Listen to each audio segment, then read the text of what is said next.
Hi friends, ഇത് തായ്ലൻഡിലുള്ള safari world എന്ന് പറഞ്ഞുള്ള സ്ഥലമാണ്. ഇവിടെ വന്നു കഴിഞ്ഞപ്പോൾ ഏറ്റവും ഞങ്ങൾക്കുള്ള കൗതുകം എന്താ തോന്നിയെന്ന് വെച്ച് കഴിഞ്ഞിട്ടുണ്ടെങ്കിൽ, ഇവിടെ കംപ്ലീറ്റ് ഒന്നാമത്തെ വരെ വരുമാന മാർഗ്ഗം എന്ന് വെച്ചാൽ മെയിനായിട്ട് വരുന്ന ടൂറിസമാണ്. അപ്പോൾ ആ ടൂറിസത്തിൽ തന്നെ വലിയൊരു ഭാഗം വരുന്ന ഇന്ത്യക്കാരാണ്. അപ്പോൾ ഇവരെ ഇന്ത്യക്കാരെ സൂചിപ്പിക്കാനായിട്ടും കാര്യങ്ങൾക്കായിട്ടും ഇവിടെ വരുമ്പോൾ തന്നെ കംപ്ലീറ്റ് ഇത്രയും ക്രൗഡ്, ഇൻ്റർനാഷണൽ ക്രൗഡുള്ളടുത്ത് ഇവർ വച്ചിരിക്കുന്ന ഇന്ത്യൻ സോങ്സും കാര്യങ്ങളൊക്കെയാണ്. മറ്റേ ജയ് ഹോ എന്നുള്ള പാട്ടും അതുപോലെ ക്ലാപ്പ് ചെയ്തിട്ടും. കാരണം അവർ മെയിനായിട്ടുള്ളൊരു വരുമാന മാർഗ്ഗം ഇന്ത്യയിലത്തെ ടൂറിസ്റ്റുകളാണ്.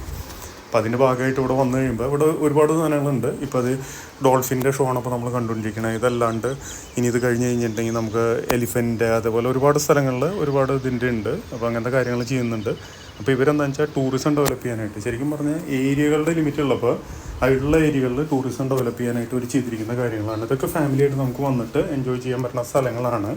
ഒരുപാട് കാര്യങ്ങൾ ഇങ്ങനെ ചെയ്തിട്ടുണ്ട്. ഇതുണ്ട്, ഇത് കഴിഞ്ഞാൽ ടൈഗറിൻ്റെ ഇതുണ്ട്, ടൈഗറിൻ്റെ പാർക്കുണ്ട്, അതല്ലാണ്ട് ആനയുടെ ഉണ്ട്, അങ്ങനത്തെ പല ഇതുകളുണ്ട്.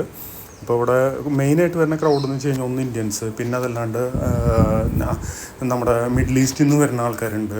ഇതാണ് കൂടുതലായിട്ടുള്ളത്. പിന്നെ കുറച്ച് ചൈനീസും അതേപോലെ കുറച്ച് കൊറിയൻസും ഉണ്ട്. കൂടുതലായിട്ടുള്ള വിഭാഗം ആൾക്കാർ വന്ന് ഇന്ത്യൻസാണ്. അപ്പോൾ അതിൻ്റെ ഭാഗമായിട്ട് അവർ ഇങ്ങനെ ഒരു പബ്ലിക് അട്രാക്ഷന് വേണ്ടിയിട്ട് ഡോൾഫിനെ ട്രെയിൻ ചെയ്യുക, അതേപോലെ നമ്മൾ മറ്റേ എന്താ പറയണ വെയിൽസില്ലേ അതിനെ ട്രെയിൻ ചെയ്യുക, അങ്ങനത്തെ കുറേ കാര്യങ്ങളായിട്ട് ഇത് അതാണ് കാണുന്നത്. അപ്പോൾ അങ്ങനത്തെ കുറേ കാര്യങ്ങളൊക്കെ ഇവർ ചെയ്തിട്ടുണ്ട്. പബ്ലിക് കാണിച്ച് ഒരുപാട് വരുന്നുണ്ട്, ഒരുപാട് ക്രൗഡ് ഉണ്ട്. അതും ഓൾമോസ്റ്റ് ഇന്ത്യൻസൊക്കെ അവിടെ വരുന്നത് കംപ്ലീറ്റ് ഫാമിലി ആയിട്ടാണ്. നമ്മൾ വെറുതെ വിചാരിക്കണം കേട്ടോ തായ്ലൻഡ് ഫാമിലി ഫ്രണ്ട്ലി ആയിട്ടുള്ള സ്ഥലമല്ലെന്ന്. നല്ല അടിപൊളി സ്ഥലമാണ്, ഫാമിലി ഫ്രണ്ട്ലി ആയിട്ടുള്ളത്. നമുക്ക് വീട്ടുകാരായിട്ട് ഒന്ന് ഒരുമിച്ച് വന്നു കഴിഞ്ഞിട്ട് എൻജോയ് ചെയ്യാൻ പറ്റുന്ന ഒരുപാട് സ്ഥലങ്ങൾ ഇവിടെ ഉണ്ട്. ഇത് അതിന് ഒരുപാട് ആൾക്കാരുണ്ട് വന്നിട്ട് കാണുന്നുണ്ട്, എൻജോയ് ചെയ്ത് പോകുന്നുണ്ട്. അപ്പോൾ എല്ലാവരും പറ്റുകയാണെങ്കിൽ ഒഴിവാക്കേണ്ട സ്ഥലമല്ല തായ്ലൻഡ്, തീർച്ചയായിട്ടും കൺസിഡർ ചെയ്യേണ്ട സ്ഥലം തന്നെയാണ്. നല്ല ബ്യൂട്ടിഫുൾ ആയിട്ടുള്ള സ്ഥലമാണ്. നമുക്ക് കാണാനുള്ള ഇഷ്ടംപോലെ സ്ഥലങ്ങൾ ഇതേപോലത്തെ വേറെയും വരുന്നുണ്ട്.